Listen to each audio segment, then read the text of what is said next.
Hello there YouTube, and welcome to a revolting review from me. So, today's review is yet another Netflix horror original, and that is The Cloverfield Paradox, directed by Julius Onha or something, starring Daniel Bruja or something, Elizabeth Debicki or something, Hani, Gugu Madabethi Aurora or something, Chris O'Dowd, John Ortiz, David Oyeloon or something, and Zagi Zigizogo or something. I'm butchering the names because these actors are ridiculous names, except for Chris O'Dowd, whose name I could read. So this is the third installment in the Cloverfield franchise. Now, I was expecting this to be have a theatrical release, but it hasn't. It's had a Netflix release, and I can see why, because, well, before we get to the to what I like and not like about this film, this film is apparently meant to tie the loose ends of Cloverfield and 10 Cloverfield Lane, and and in this one it's set in a space station, and the space station itself is called Cloverfield. Now the space station is handling this energy crisis or something. It's set in the near future. Of course, they attempt this and it completely backfires, and they end up in an alternate point in space. Meanwhile, on Earth, some shit gets down and a monster or something lands on Earth. Basically, looking at this, I would say that this is what caused the giant monster to attack New York in Cloverfield, in the first Cloverfield film. Now, the first Cloverfield film, it's like, well, it was made in 2008, so just over 10 years ago now. But how do we know it's actually set in 2008? Oh wait, yeah, it is in 6 of the day on the camera and that.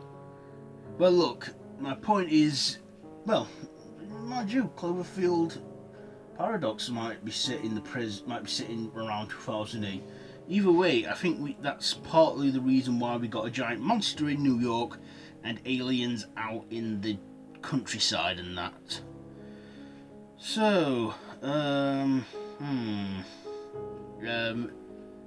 so basically they have to try and find a way back home, and meanwhile on Earth shit's getting down, like a whole alien end of the world apocalypse thing.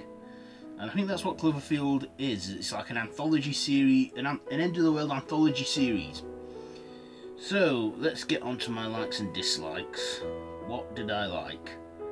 Other than the Easter egg or references or something to the first Cloverfield, I can't really think of. Oh, and we get a brief cameo of the giant monster from the first film, Clover. Other than that, I don't think this film was good.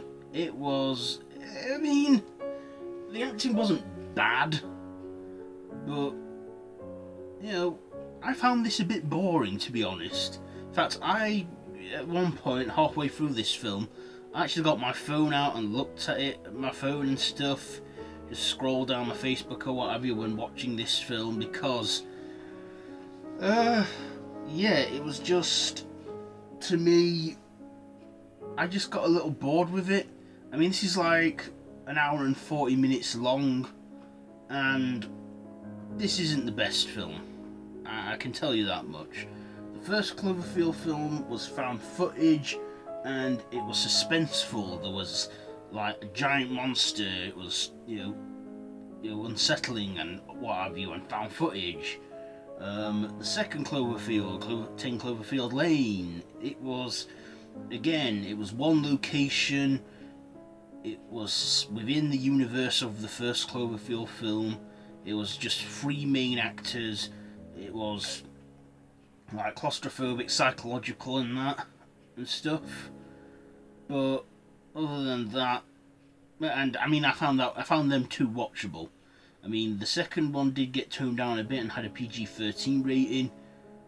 I think this one went back to like a 15 rating. That's what our ratings are in the UK and that. But yeah, do I recommend this? Probably not. If you've seen the other Cloverfield films, then yeah, I'd say give it a watch, but don't go expecting anything too exciting or there isn't really that much to really be hyped about. I mean, I was surprised to see this on Netflix so soon, and that. For me, it was completely out of the blue, but I started seeing people's reviews and everything on this film, and that. Yeah, so, to be honest, as much as I was anticipating this, it did let me down. So, yeah, I don't recommend this film, but like I've just said, if you like Cloverfield and that, just watch it at your own risk, is all I'm saying. So, from my ratings, personal opinion and that, I'm going to have to give Cloverfield, the Cloverfield Paradox, I'm going to have to give it 2 machetes out of 5 for that, you know, because, yeah, despite, I mean, even though I like Chris O'Dowd, who I know as Roy from the IT Crowd, yeah, it just didn't do it for me and that, yeah, so, yeah, every now and then, you know, you got to take the bad with the good. So if you like this video, be sure to give it a big thumbs up. Don't forget to share with your friends. Don't forget to hit that notification bell and subscribe to the channel if you haven't already. All my social media links are down below. So until next time, is there anything else? Oh yeah, all my social media links, Facebook group, The Random Horror Madhouse, my Twitter, Instagram, it's all linked down below in the description. So yeah, until next time, don't have nightmares.